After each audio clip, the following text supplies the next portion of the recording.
કેમ છો? Good morning મારા વાલા મિત્રો. આજે તારીખ થઈ ગઈ છે 15/4/2026 અને વાર થયો મિત્રો આજે બુધવારનો દિવસ.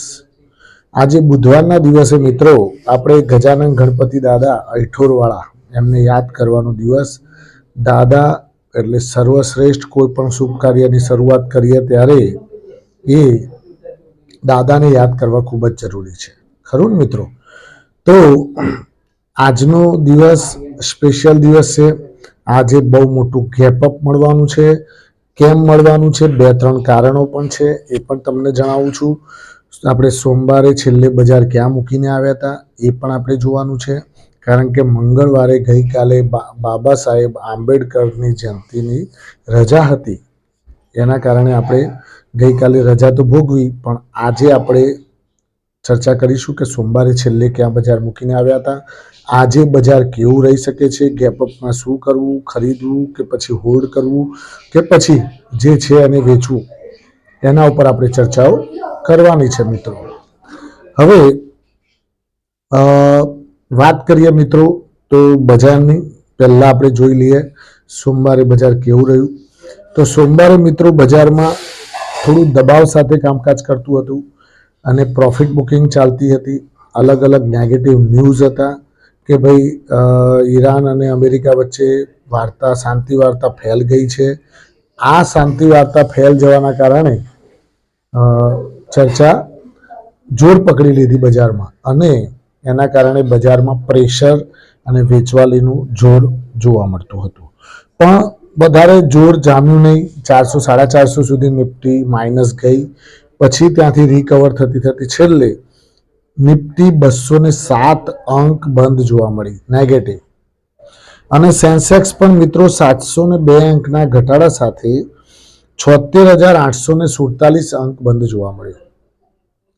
હવે એફઆઈઆઈડીઆઈના ડેટા જોઈ લઈએ મિત્રો. તો એફઆઈઆઈએ 1983 કરોડની કેશ માર્કેટમાં વેચવાલી કરી, જ્યારે ડીઆઈઆઈએ શું કર્યું? 2432 કરોડની કેશ માર્કેટમાં ખરીદારી કરી, ખરું ને? એટલે ઓપોઝિટ ડાયરેક્શનમાં જેમ રીતે વર્ષોથી કરતા આવ્યા છે. વર્ષોથી મીન્સ કે આપણે છેલ્લા ઘણા સમયથી જોઈએ છીએ, એટલે આપણને તો એવું લાગે કે આ લોકો તો આવું જ કરતા હશે. નેગેટિવ જ હોય આ લોકો. જે એફઆઈઆઈ છે એમને ખબર નહીં શું થઈ ગયું છે, તો એ પોઝિટિવ બહુ ઓછા જોવા મળે છે, ખરું ને? હવે વધનારા શેરો ઘટનારા શેરો પર ફટાફટ નજર નાખી લઈએ. તો વધનારા શેરોમાં મિત્રો કિર્લોસ્કર બ્રધર 10.6% તેજી જોવા મળી. ધ ન્યૂ ઇન્ડિયા એસ્યોરન્સ 10.3% તેજી જોવા મળી. વન સોર્સ સ્પેશિયાલિટી કેમિકલ 7.4% તેજી જોવા મળી. એનટીપીસી ગ્રીનમાં પણ 7.3% તેજી જોવા મળી. ટાટા ઇન્વેસ્ટમેન્ટમાં 7.1% તેજી જોવા મળી. થર્મેક્સની અંદર 6.3% તેજી જોવા મળી અને એકમે સોલરમાં 5.7% તેજી જોવા મળી. હવે વાત કરીએ મિત્રો, આ તો વાત થઈ ગઈ વધનારા શેરો. હવે ઘટનારા શેરો પર ફોકસ કરી લઈએ. તો ઘટનારા શેરોમાં જ્યોતિ સીએનસી 14.7% તૂટ્યો. ઓલા ઇલેક્ટ્રિકલ 6.4%, બહુ વધવાના પછી એમાં પ્રોફિટ બુકિંગ જોવા મળ્યું. પ્રોફિટ બુકિંગ આવ્યું છે મિત્રો, એકદમ ડીપ મળશે નહીં, અને જ્યારે પણ ડીપ મળે ત્યારે આ ઓલા ઇલેક્ટ્રિકલ હવે એડ કરવા જેવો લાગી રહ્યો છે. કેમ કે એની અંદરની જે સ્ટ્રેન્થ હતી એ મજબૂતાઈથી બતાવી રહી છે. એટલે 6.4%ની એમાં જે પ્રોફિટ બુકિંગના કારણે મંદી આવી. તો હવે ઓલા ઇલેક્ટ્રિકલ જ્યારે ડીપ મળે ત્યારે તમે એમાં એન્ટ્રી લઈ શકો છો લાંબા ગાળા માટે. 2-5 વર્ષ માટે 2030-2035ના ટાર્ગેટ સાથે એમાં એન્ટ્રી લઈ શકો છો. પછી એપકોન્સ ઇન્ફ્રા 5.7%ની મંદી જોવા મળી. કોહેન્સ લાઈફ સાયન્સમાં 5.1%ની મંદી હતી. આઈસર મોટરમાં પણ મિત્રો 5% નીકળી ગયો. એમ્બેસી ડેવલપમેન્ટમાં 5%ની મંદી જોવા મળી. આ વાત થઈ ગઈ તેજી મંદીના સ્ટોક્સની, ખરું ને મિત્રો? હવે વાત કરીએ આજે બજારની અંદર શું થઈ શકે છે. તો ફરીથી મિત્રો બીજી વખત ટેબલ ઉપર હવે બેસવાના છે. બે ભાઈઓ બાજ્યા હતા, બાજ્યા પછી પાછા હવે ટેબલ ઉપર પાછા ફરીથી બેસવાના છે. હવે આ ટેબલ ઉપર બેસવાના છે. શાંતિ મંત્રણા કરવા માટે ટ્રમ્પભાઈ તો એવું સ્ટેટમેન્ટ આપી દીધું છે કે હવે અમારે ઈરાન સાથેની શાંતિ મંત્રણા હવે છેલ્લા સ્ટેજ ઉપર છે. અને મિત્રો આ ટ્રમ્પભાઈનો તુક્કો કામ તો કરી ગયો. એમણે જે નાકાબંધી કરવાની હોર્મુઝમાં વાત કરી, એ નાકાબંધીના કારણે મિત્રો એક ફાયદો તો થયો. જે 20 જહાજો ફસાયેલા પડી રહ્યા હતા, જે 20 જહાજો ફસાયેલા પડી રહ્યા હતા હોર્મુઝમાં, એ નીકળી ગયા છે સહી સલામત, જે દેશના હોય એ. પણ ટૂંકમાં વિશ્વમાં બધી જગ્યાએ જે તે વસ્તુઓ પહોંચતી થઈ ગઈ છે. એટલે જે ઉર્જા સંકટ હતું, એ ઉર્જા સંકટમાં રાહત જોવા મળી શકે છે મિત્રો. કારણ કે અત્યારે હાલ તમે જુઓ, બાટલાનું એવડું મોટું સંકટ ચાલી રહ્યું છે. ગેસના બાટલામાં અમુક લોકો કહે છે કે ભાઈ મારે મળતું નથી, ઢીકણું છે, ફલાણું છે. પણ એકચ્યુઅલી તો ભાઈ સરકાર તો કહે છે કે બાટલા તો અમારી પાસે પૂરતા પ્રમાણમાં છે, અને અમે ટાઈમ ટુ ટાઈમ ડિલિવરી કરવા બંધાયેલા છીએ. તો પછી આટલી બધી બૂમો કેમ? ગ્રાઉન્ડ રિયાલિટી શું છે, આ વસ્તુ જાણવી ખૂબ અગત્યની હોય છે. તો અત્યારે મિત્રો આ એક વાત થઈ ગઈ, આ એક મુખ્ય કારણ હતું. બીજું એક કારણ એ છે મિત્રો કે બિહાર આપણે લોકલ ડોમેસ્ટિક કારણ પણ એમાં કામ કરી રહ્યું છે. બિહારની અંદર નીતિશ કુમારે રાજીનામું આપ્યું, જેડીયુ પક્ષ તરફથી હતા. હવે ત્યાં બિહારમાં કેવું છે મિત્રો કે જેડીયુ અને ભાજપ એ બેનું ગઠબંધન છે. શું છે? ગઠબંધન છે, અને ગઠબંધન વાળી સરકાર છે ત્યાં. એટલે જેડીયુનો મુખ્યમંત્રી નીતિશ કુમાર હતા. હવે એમણે રાજીનામું આપ્યું, એટલે આ બાજુથી બીજેપીએ એના મુખ્યમંત્રી તરીકે સમ્રાટ ચૌધરીને ત્યાં શપથ લેવડાવી દીધા.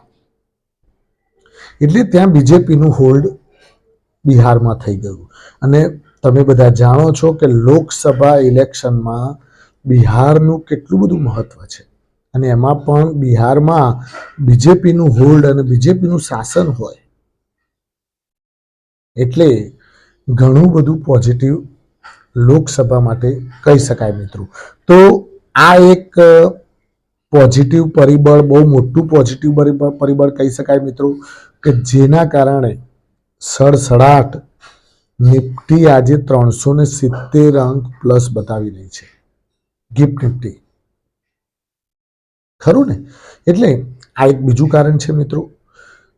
ત્રીજું મુખ્ય કારણ એ છે કે જે ક્રૂડ ઓઇલ છે એ $100 અંદર રમવા માંડ્યું છે. પાછી ક્રૂડ ઓઇલ $100 અંદર આવી ગયું છે. એના કારણે સોના અને ચાંદીમાં ભભૂકતી તેજી જોવા મળી રહી છે. અને તમને ના ખબર હોય તો કહી દઉં મિત્રો કે સોનું, એક કિયોસ્કી કરીને એક ભાઈ ઇન્વેસ્ટર છે, ચાઇનાના છે કે જાપાનના છે, તો એમણે એક સ્ટેટમેન્ટ આપેલું છે મિત્રો. એ સ્ટેટમેન્ટ હું તમને ખાલી કહું છું કે ચાંદી $200 થવાનું છે. એમણે તો એવું કહી દીધેલું છે.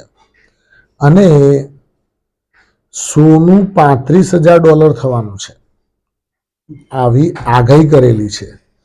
હવે સોનું અને ચાંદી એ આગળ જતા, જે અત્યારે હાલ $80 આસપાસ આવી ગયું છે. હમણાં જ થોડા સમય પહેલાં, આજથી લગભગ 4-5 દિવસ પહેલાં $70, $71 આસપાસ જતું રહ્યું હતું. જ્યારે રમરમાટ ક્રૂડ ઓઇલ દોડતું હતું, ત્યારે એ વખતે મિત્રો બોટમ બની ગઈ. હવે લગભગ સોનું લગભગ $4800 જેવું ચાલી રહ્યું છે, અને ચાંદી $80 ઉપર ચાલી રહી છે. તો આપણે એવું કહી શકીએ મિત્રો કે ચાંદી હજુ અહીંથી પણ જબરદસ્ત તેજી લાંબા ગાળા માટે બતાવી શકે છે. લાંબા ગાળા માટે શોર્ટ ટર્મમાં અનસર્ટેનિટી હાવી રહી શકે છે. શોર્ટ ટર્મની અંદર ઉપર નીચે થઈ શકે છે.